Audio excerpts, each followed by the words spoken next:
Hello team, welcome to another ATP Geopolitics video with myself, Jonathan MS. It's Ukraine War Frontline update for the 30th of May 2024. I'm just going to publish my Geopolitics video there. I am going to do hopefully a very quick mapping update today. Thanks to JR who has done the mapping update, a legend. If you don't know what the lines on my map mean, please check out the key on the screen at the moment. Pause the video. Right, first thing we're going to do is note that there's been no change to the front lines according to any of the mappers in these two northern sectors north of Kharkiv there. So we have two blue lines. That lower blue line is the Ukrainian defensive line. It's the only mapper that we have both lines on, Andrew Perpetua. So the Ukrainian defensive line and the Russian defensive line, and everywhere in between is the grey zone. So we have a slightly more charitable understanding of where the Russians are for Andrew Perpetua, south of Lukyantsy, slightly more charitable for Suryat Maps, a pro-Russian mapper, south of Lyobake, but no changes today. And we have, over in this Vovchansk area, no changes today. There are some fairly different claims from Andrew Perpetua to Deep State Map somewhere in the middle, and then Suryat Maps somewhere further down south here, which is much more charitable to the Russians. Very different interpretations, but again, no change there, which I think is significant. No changes at all to that northeastern front line. Good news. The Institute for the Study of War did say that the Russians have made some geolocated advances in the Torsky-Terny area, but I don't think it actually signifies any change to the mapping as we have it. As you can see, there are some slight changes as we come down past the Seversk front line, past Chasiv Yar. No changes there. Really good news for the Ukrainians, as the Russians have been sort of trying to push there again. It's fairly heavy around there, although it's been pretty stable over the last 2 weeks, I would say. But near Klishchivka, Deep State Map has some Russian gains pushing past this, one of the water features just to the east of the railway line that comes down past. It hooks around north of Klishchivka, comes down to the southwards direction here, and you got these big sort of water features, lakes, ponds, whatever they are, where the Russians have been pushing back again, as according to Deep State Map.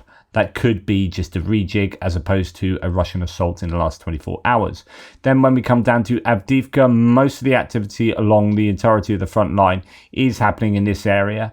And it looks like, according to Andrew Perpetua, that he confirms the gains the Russians have made, as according to the other mappers over the last few days, to the west of Ocheratina there, moving towards Sokil.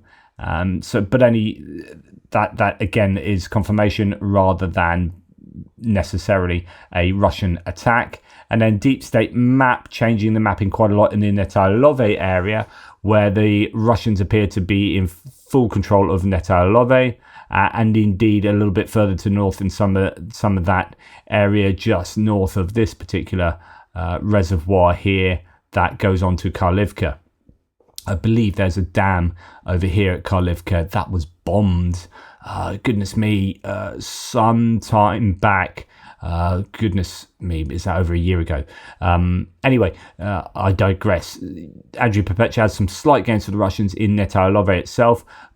Deep State Maps much more open to the Russians making more significant gains both north and south of Netalove, but nothing too major happening there. Andrew Perpetua has some gains for the Ukrainians, pushing the Russians back in or towards that area I was talking about yesterday. This is all rather interesting, and I don't quite know what to make of this, as I said yesterday. So there were these geolocated footage and imagery of a Ukrainian attack with Bradleys around this kind of area that made one think, what the heck are the Ukrainians doing there?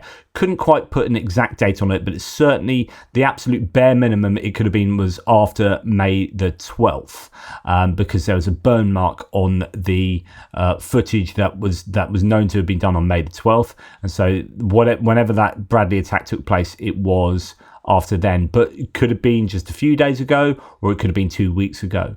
And this might have been something that happened when Deep State Maps showed this change to the mapping that had the Russians push further back along this particular road there and tree line. Now Andrew Perpetua's changed his mapping in line with that, and it could well have something to do with that attack that took place in this particular area. It could be that Russians are pushing back. There were sort of wild claims about the Ukrainians pushing back here, pushing the Russians back, and the clearing out Krasnohorivka, incredibly unlikely. But it has stalled around here somewhat recently. It does work in these kind of pulses where you get some moves around Herivka, west of Mariinka. Then you might get some moves around Avdiivka, some moves around Krasnohorivka, and then maybe Novomykhailivka, so on and so forth. But it does seem to be a lot quieter just at the moment. The last few days, you're wondering whether the Russians are at risk of culminating somewhat. They are going to be pushing in certain areas, but interesting bit of news that came out. This is just one anecdote. This is a message, I think, on Telegram from one Ukrainian, I presume, HIMARS operator.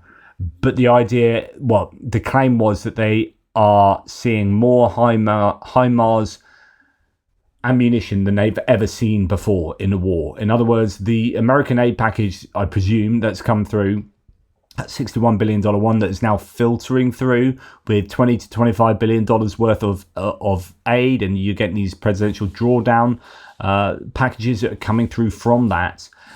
We are seeing artillery ammunition getting to the front lines. Okay, but HIMARS ammunition, interesting, it's that the claim is pretty explicitly that, oh my goodness, we have more than we've ever seen before. So you can imagine HIMARS might be fairly active going forward.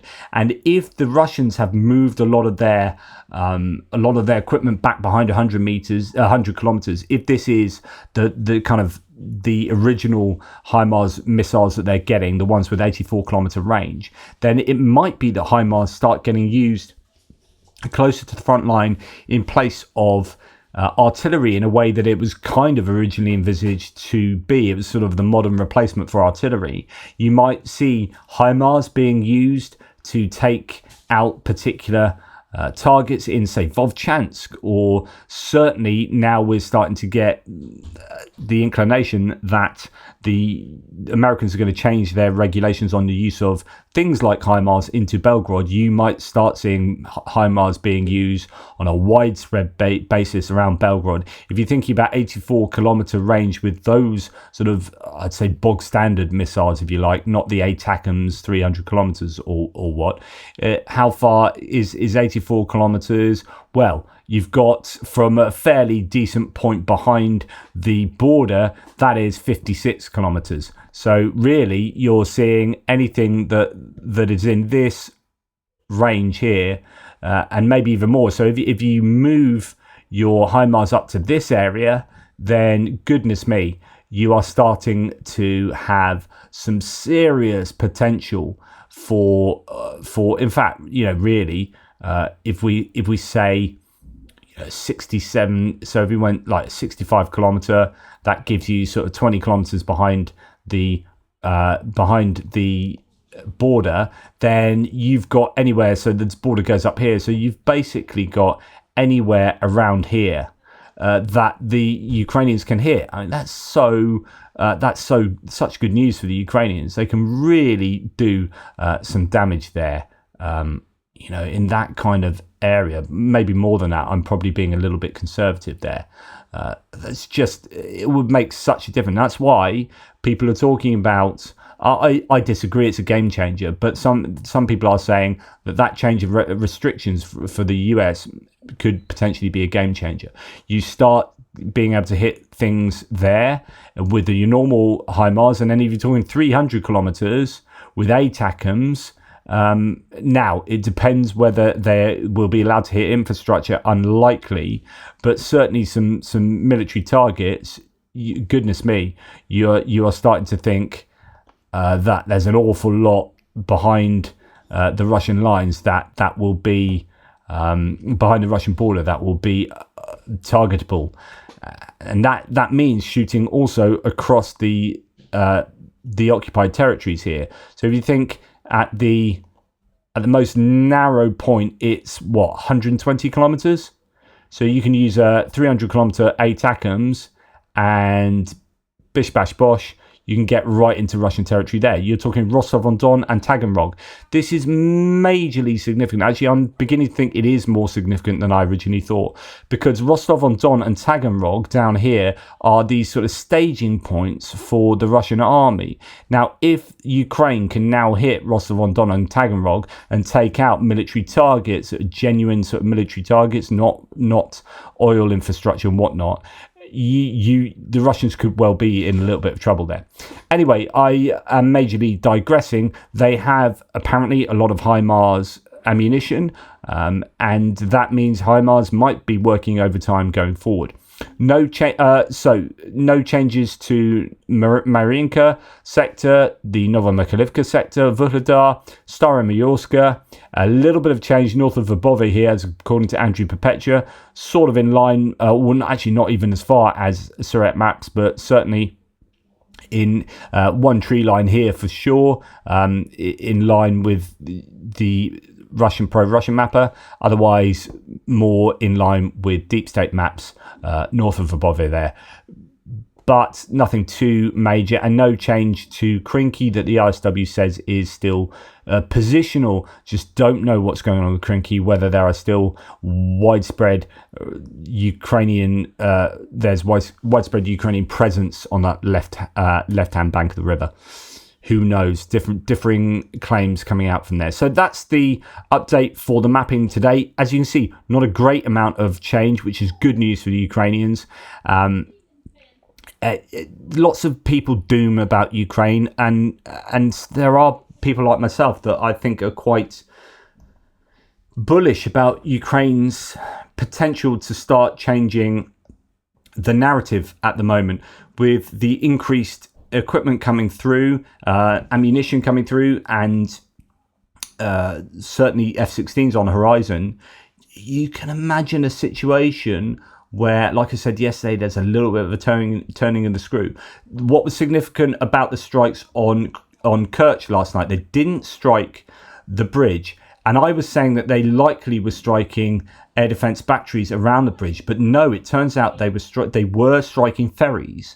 And what's interesting about those ferries is that they were rail ferries, as far as I understand, and they've taken out a couple of these rail ferries that might not be, big ticket targets for, not an S-300, S-400's air defense battery, but that stops the Russians being able to get around the fact that they can't get heavy goods across the Kerch Strait, across the bridge the railway across there, and they use these rail ferries.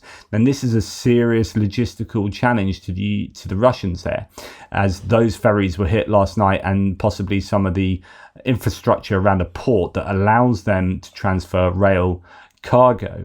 And it means that now there's going to be a lot of attention on this railway that's just being finished, that joins Rostov-on-Don to really South Zaporizhia and onwards.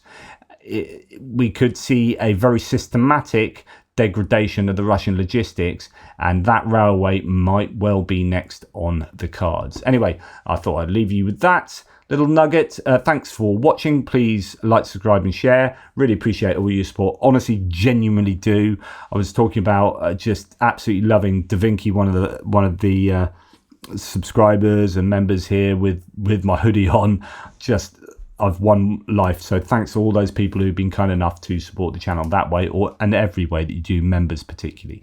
Take care, everybody. Speak soon.